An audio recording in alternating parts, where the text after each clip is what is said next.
बिस्मिल्लाहिर्रहमानिर्रहीम। अस्सलाम वालेकुम। मैं समी इब्राहिम हूँ और आप देख रहे हैं हमारा यूट्यूब और फेसबुक चैनल। आज एक तो जो ख़बर चल रही है वो बताया है प्राइवेटाइजेशन मिनिस्टर ने कि हुकूमत एक ऑर्डिनेंस जारी कर रही है जिसके ज़रिए जो भी असासे फ़रोख्त किए जाएंगे, अगर किसी उसमें कोई अनोमली है, अगर कोई बेकायदगी है, बेज़ाब्तगी है, तो उसको चैलेंज करने के लिए हाई कोर्ट में दरख्वास्त दायर नहीं की जा सकेगी और सिर्फ़ एक अपील का राइट होगा, वो सुप्रीम कोर्ट ऑफ पाकिस्तान में होगा। और ये उनके बकौल ये इसलिए किया जा रहा है कि जो इन्वेस्टर्स हैं उनको तसल्ली हो कि जो भी वो इन्वेस्टमेंट कर रहे हैं यहाँ पर वो महफूज होगी। लेकिन इसको देखा इस तरीके से जा रहा है कि अब लूट होगी, ये लूट सेल होगी पाकिस्तानी असासों की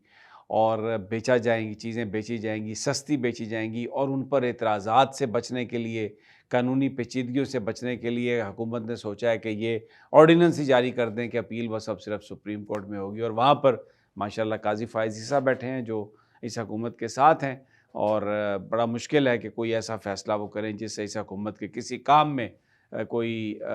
कोई रुकावट हो। तो ये मैं इसकी तफ़सील आपको बताऊँगा। ये बिल्कुल पाकिस्तान को बेचने का प्लान बना लिया गया है और निगरान बना रहे हैं जिनका कोई ये मैंडेट नहीं है, जिनके पास ये कोई इख्तियार नहीं है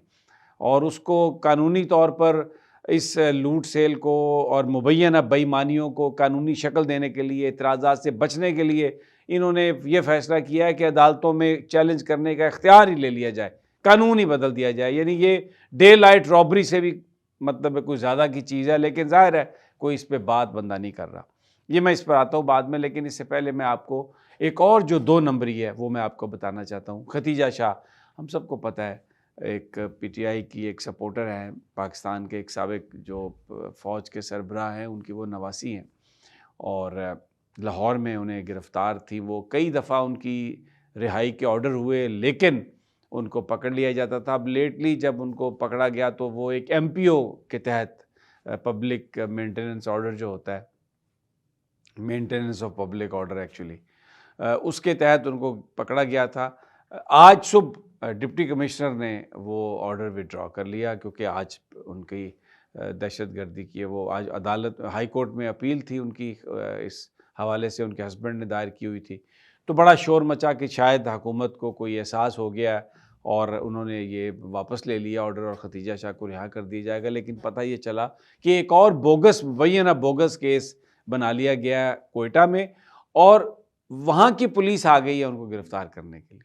तो आप देखें, लाहौर में वो जो बंद थी जेल में जिस एमपीओ ऑर्डर के तहत, उसको विड्रॉ कर लिया गया और दहशतगर्दी की जो इंसदाद दहशतगर्दी की अदालत ने राहदारी रिमांड भी दे दिया और अब खतीजा शाह को यहाँ से कोयटा शिफ्ट किया जा रहा है। तो वो जो एक बात थी कि ये शायद इसलिए हटाया कि सोचा हुकूमत ने कोई कि एक खातून है अब इसके साथ और क्या करना है, नहीं ऐसा नहीं है। एक मुबैना और बोगस केस करके अब उनको कोयटा भेज दिया गया है। तो ये ऐसी चीज़ें हैं जिनकी ज़रूरत नहीं थी। पाकिस्तानी है, पॉलिटिकल जो हैं वो ख़यालात वो किसी के कुछ भी हो सकते हैं। दूसरी जो अहम एक डेवलपमेंट है वो ये है कि पीटीआई के जो तरफ से इस बात का इंदिया दिया गया है कि इलेक्शंस होल्डिंग के लिए जिस तरह वो पहले कहते रहे हैं कि नून लीग के साथ बैठने के लिए तैयार हैं, वो पीपल्स पार्टी के साथ बैठने के लिए तैयार हैं और बिल्कुल खुले दिल के साथ इलेक्शंस के इनेकाद के लिए पीटीआई बैठने के लिए तैयार है। ये कुछ अखबारात ने रिपोर्ट भी किया, लेकिन एक इनफॉर्मल कन्वर्सेशन हुई है, कोई ब्रीफिंग नहीं हुई पीटीआई के लोगों के साथ। मेरी I was talking to somebody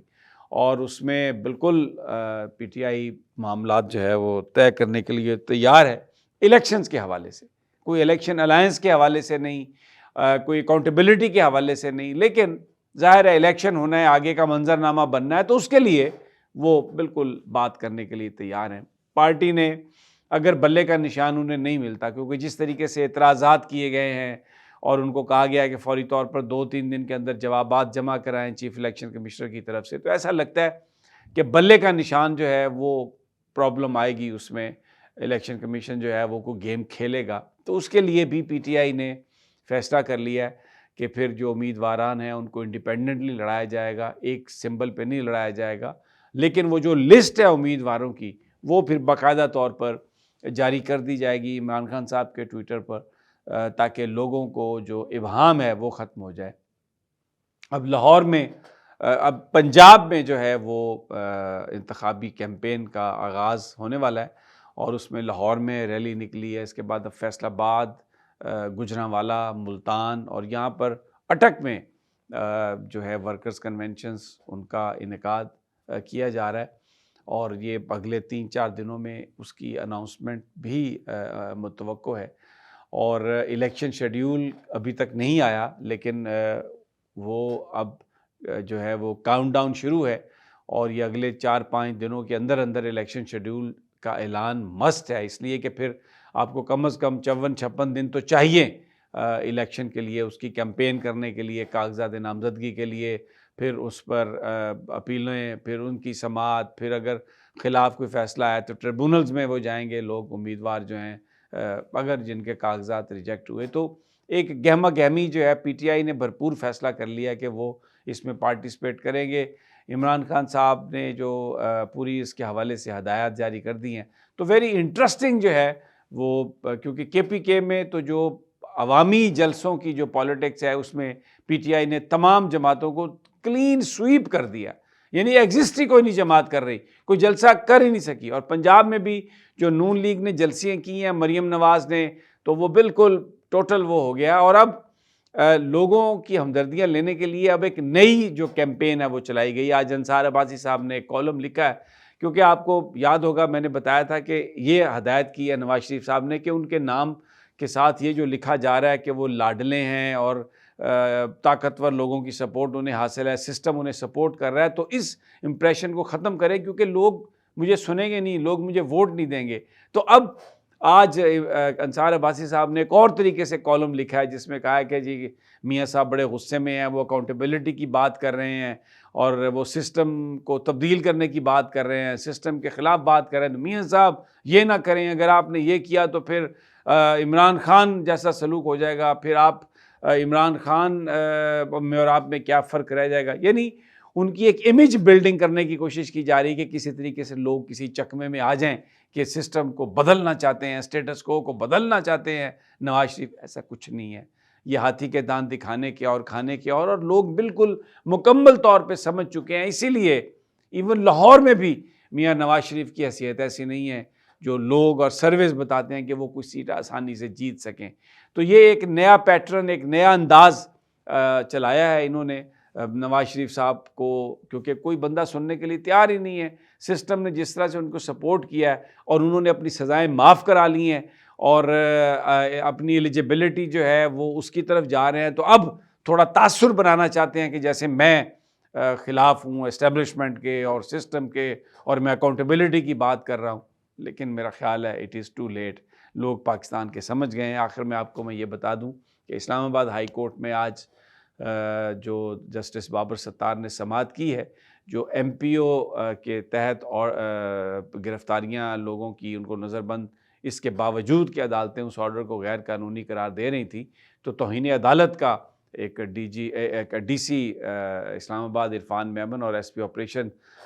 Jameel साहब के ख़िलाफ़ चल रहा है, क्योंकि उन्होंने शानदाना गुलजार और शहरयार अफरीदी के ख़िलाफ़ वो MPO के तहत ऑर्डर जारी किए था उनकी डिटेंशन का। तो उसमें